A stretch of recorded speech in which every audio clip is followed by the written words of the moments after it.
This was the most terrifying night of my life. It hasn't stopped replaying in my head. We were flabbergasted. There's just no reason for something like that to take place, especially here where everybody's family. We're angry, we're grieving, confused, people are hurting. It's the kind of thing that it makes you want to throw up or give up. It's too much to even process. The biggest problem that we have when we have a traumatic event is we want to try to get back to normal. And there is no normal again, ever. America is under fire. Welcome to our special report. I'm Kumasi Aaron. I'm Mike Sachs. Sadly and too often, we're telling you about yet another mass shooting. The most recent just this past weekend in rural Texas. Another 26 innocent souls killed by a gunman. Just to put this into perspective, 2 of the deadliest shootings in modern American history have happened in the last 6 weeks, the 5 worst in the past 10 years. And because it's happening so often, we start to lose track, and the facts get buried in arguments about gun control and who's to blame. We're not here to change your mind or to scare you, but to get you real solid answers about what's happening in America. So today we're going to talk about things that you can do and what's being done to protect you. Let's start with the facts. Our partners at PolitiFacts help me research where we really stand when it comes to mass shootings in America. The first thing we asked PolitiFact, what is a mass shooting? The answer? It all depends on who you ask, because there is no universally accepted definition. The nonprofit group Gun Violence Archive defines a mass shooting as at least 4 or more people killed or injured. Congress says it's 3 or more killed in a single incident, and the FBI and Congressional Research Services is narrower still. 4 or more victims are murdered within one event. That means there could be as few as 10 mass shootings in America so far this year, or as many as 308. Our partners at PolitiFact say however mass shootings are defined, America still leads the world. It's clear that the United States has a disproportionate number of these mass shootings, and it's sort of beyond a question of our population being bigger. What about the weapon of choice? PolitiFact found semi-automatic rifles similar to the AR-15 have been used in 5 of the top 10 mass shootings in the U.S., and the 3 most recent ones. There are between 6 and 10 million of those rifles in the U.S. right now. So is every mass shooting in the U.S. an act of domestic terrorism? PolitiFact found not necessarily. By law, there must be intent to intimidate the public or to intimidate the government into changing policies or how it operates. No matter the why behind these mass shootings, it's the where that hits home with all of us. Mass shootings are touching all of our safe spaces, where we go to school, where we worship, where we see movies, where we work, and where we listen to music. To avoid these places is to avoid life, and that's just not an option. And that's why the people who design the places we go are thinking about that for us. It is the tragedy that we all remember. 20 children and 6 adults killed at Sandy Hook Elementary School. Next month will mark 5 years. Today, there are new memories. The building is new, and so is the security inside and out. We're seeing the front of a school. Architect Julia McFadden designed safer schools like this, where anyone entering is visible long before they ever walk in the door. We can see out these windows and through this glass and see you approaching. And that's a good, strong psychological message. At Sandy Hook, the windows of the school are also planned. They give a view of nature outside, but provide a hiding place in an emergency away from a bad guy's view. If they're looking into the classroom, they can't see what's below the windowsill. So it creates a zone in which, if need be, people can hide and duck down. People are funneled to one of 3 entrance bridges that lead over wetlands. The moat concept is actually very real in the sense that it is a water body. William Richter says a determined person could make it, but they would sure seem out of place, hopefully giving school administrators and teachers a chance to realize that something is wrong. That's the goal here, to prevent unauthorized people from having access and slow everyone down who's coming into the school. Even the parking lot is a distance away. Classrooms are behind administration offices at the back of the building. So that if someone is trying to approach a school, there's other layers to get through to get to the students in the classrooms. Schools like the one here in Sandy Hook are not the only places to have these new security measures. In fact, they're being introduced in commercial buildings all over the country. So office buildings, they always talk about security. Clinics nowadays, too, you have to worry about that. Architect Jay Brotman says with today's technology, an alarm in a building can be sounded that triggers more security. The alarm goes off, the door closes, the lock goes, the deadbolt throws. All of this technology can be wrapped in a building that gives a safe feeling without being secluded from the outside world. You don't have to have a building look like a fortress to have good security. Correct. You really do not. The cost of such a building does not come with a high price tag because it's more about the smart layout of the items you're already paying for anyway. Here in the US, we like to think we're the best at everything. So why can't we stop these shootings? We've traveled to another country where they are rare and found out what they're doing differently.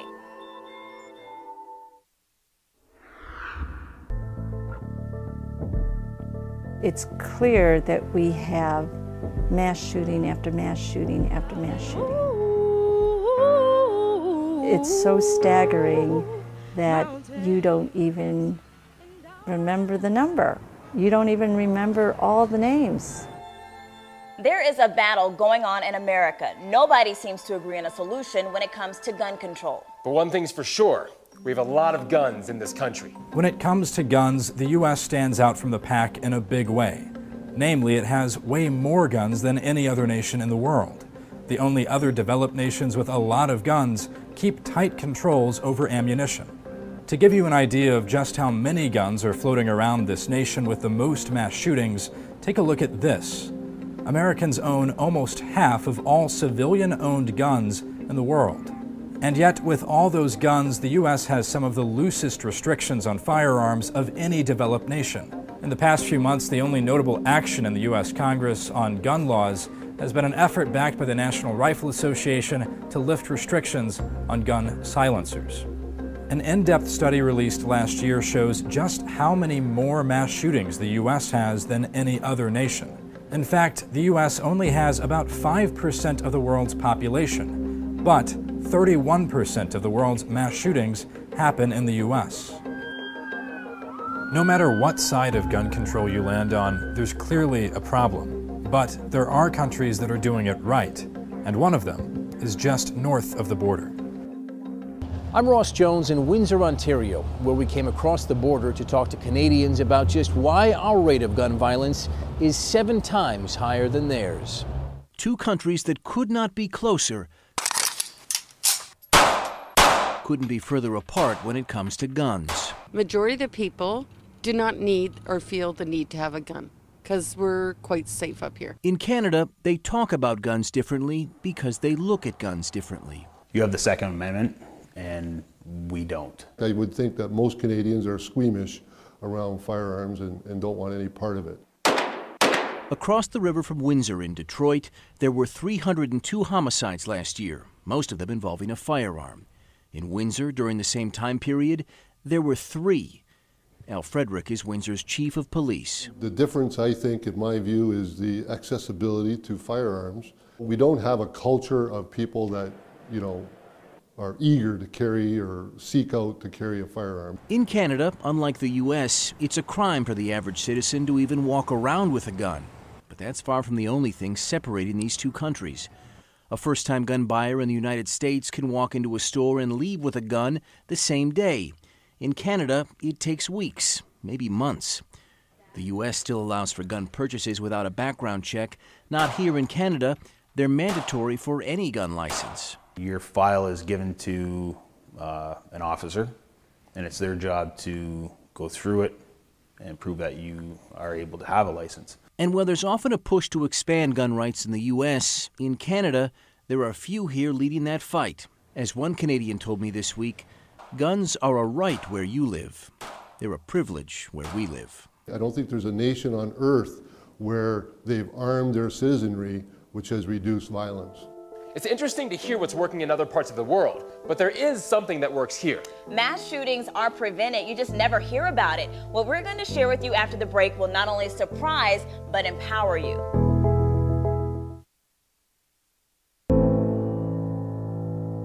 Now let's talk about the killers. We're not going to use their names. We're not even going to show you their full faces. But it's important to better understand what drives them to do the unthinkable. Patrick Terpstra is getting answers about what goes through their minds. What do the mass shooters tend to have in common? Dr. Richard Cooter is a forensic psychologist at George Washington University. He specializes in mass shootings and the mind of a killer. You'll have some people who are true psychopaths. That's relatively rare. The majority of these folks, they have a grievance of some sort. It may be real, it may be imagined, but whatever it is, it's real to them. An FBI report looked at 160 active shootings and found gunmen almost always acted alone, were usually male and a wide range of ages, and killed themselves about 40% of the time. But just what makes a person want to carry out such a horrific crime in the first place? Dr. Cooter says something makes them lose empathy and disconnect from their conscience. Oftentimes, he says, they become overwhelmingly angry. They tend to isolate from people and they just ruminate over this grievance. And over a period of time, they will come to the point that they can't stand it anymore. The Sandy Hook shooter was apparently mad at his mother. The Pulse nightclub shooter, who pledged allegiance to ISIS, was said to be angry at the world. Cooter says they may let the anger simmer, building until it makes them direct their rage at society. Other shooters are what he would consider highly psychotic, unable to feel remorse. He points to the shooter who opened fire in a movie theater in Aurora, Colorado. For a shooting at Century Theaters. Doctors testified he had a psychotic mental illness. The gunman who targeted Arizona Congresswoman Gabby Giffords and others was diagnosed with schizophrenia. And there's another factor. For the deeply disturbed, a mass shooting can offer instant fame, a way to make their life seem to have meaning. They become famous for a while. They're usually not around to know it, but that's the plan. And with that, it is a race to find the next mass shooter. There's one key thing all of us can do to make a difference. Speak up. We found it's working better than any of us may realize, but it's sadly a challenge that will never go away. You hear about mass shootings happening around the nation, but what you rarely hear about are the ones that didn't happen, that were prevented. About 2 years ago, this Colorado high school was the location for a potential mass shooting. There are more interventions than there are mass shootings. Kevin Klein, the director of the Colorado Division of Homeland Security, says in just the last year, the FBI has prevented 150 mass shootings across the country because of threat assessment and prevention. That doesn't include what happens on a day-to-day basis in local law enforcement. That doesn't include what happens in the mental health provider community. Or social services. The reason, he says, is because people who carry out or plan to carry out attacks usually tip us off. Homeland Security reports that in 81% of mass shooting cases, the offenders told somebody about their plans. In 59% of the cases, the shooter told more than one person. It's not that people snapped, they decided. And when you look at what went on beforehand, there was preparation. And alerting authorities when you hear something is the key. Just 8 miles away from here is a school America knows all too well, Columbine High School. After the shooting took place there, local law enforcement decided to create a program called Text a Tip. That program is the same program that prevented this school from having a mass shooting. So the public is what we rely on to help us prevent these bad things from happening. If you have a concern, say something. Dr. Russell Palaria is the president of the Association of Threat Assessment Professionals. He agrees with Klein that tips from the public are essential to preventing deadly attacks. Once we've determined if there is, in fact, a concern for violence risk, we design management strategies to try to help that person solve their problems. The program includes counseling, taking part in community service, having friends and family do weekly check-ins, and working with a school tutor weekly. But even when their strategy succeeds, the process is still a challenge. But it's an ongoing and continuous process. It's not a one-shot deal. We need to continually work with these folks to find pro-social ways to manage their stress and resolve their problems. Otherwise, some folks will revert back to their violent tendencies and ultimately commit attacks. Thanks, Annie. There's one group we haven't talked about yet, the victims. Our hearts break for their families, and we often feel helpless, like there's nothing we can really do for them. But when we come back, we talk to a Columbine survivor who told us there is. For the average American citizen, they have to sit down and think, what am I willing to accept in my society? And what am I willing to not accept in my society? And for me personally, I'm not willing to accept the fact that we are just going to allow these episodes of mass violence to continue to snowball out of control. And then there was just random people stopping and helping people, and picking people up off the ground. He said, "I've got you," and it's just truly incredible. A stranger, jumping over me to protect me. There are a lot of people who survived these shootings thanks to people they'd never met. We talked with this woman. She wants to be ready if she becomes that total stranger. And we just need to be prepared anywhere that we are to save somebody's life if we can. And if somebody can take 2 hours out of a day and come learn how to save a life, it's worth it. Sadly, as much as we'd like and as hard as we try, not everyone can be saved. These are just some of the mothers and fathers, children and friends who've been killed. Memorials are built in cities all across the country to honor them, but is that really enough? Could we be doing more? We spent some time with a man who can answer that question for all of us. Austin Eubanks is a survivor from Columbine. He lost his best friend. He told our Chris Welch there is something all of us can do for the victims and their families. Do you think that we, as a society, do enough to remember the people we lost in mass shootings? I don't think so. I think that if we had done enough to remember the people who we had lost in mass shootings, that we would have been at a point where they weren't continuing to occur at an ever greater rate. These days, Austin Eubanks prefers not to talk about what happened on April 20th, 1999. That's when he and his best friend, Corey DePuter, huddled underneath a table in the library of their high school, while two of their classmates went on a rampage. He was shot twice. Corey was one of the 13 victims killed. Many say he was the kind of guy people like to be around. I know I sure did. I love you, Corey, and you'll be by my side forever. For Eubanks, that was the beginning of a downward spiral toward addiction. First into prescription medications for his physical pain, but that, he says, led to illicit drugs, then alcohol. So I held on to that belief that because this profound tragedy happened to me, that I needed those medications to be functional. And I maintained that false core belief for the better part of a decade until I finally found long-term recovery. Not only did he find recovery, he's made it his life's work here in the mountains of Steamboat Springs, Colorado, where he's the COO of Foundry Treatment Center. Do you think you'd be doing what you're doing today were you not in that library in 1999?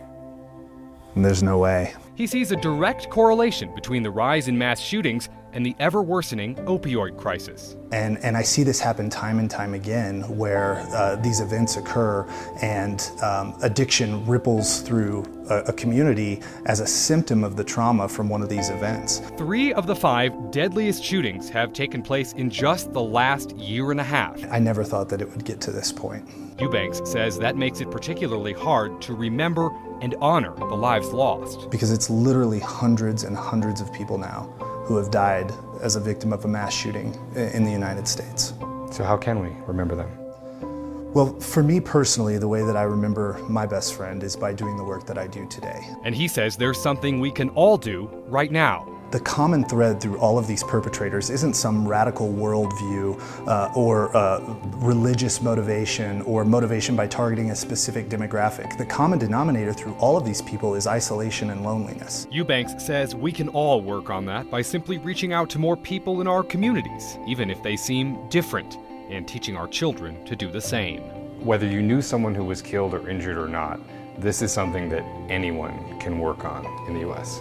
Absolutely, very much so. And I think that it's something that everyone needs to work on in the U.S. Despite the fact that things have only gotten worse since Columbine, Eubanks says he's confident the problem will get better. He says it has to. What a powerful message. It really is. And Chris, thank you so much for sharing your story with us. As we know, mass shootings don't discriminate. The victims come from every race, religion, age, and gender. We may disagree on how to end these unthinkable crimes, but what we do agree on is that it must stop. Hopefully you feel more empowered so that you can be a part of the solution. Look for warning signs, put up the red flag, get involved in your communities, and be willing to listen to other viewpoints. Thanks for joining us.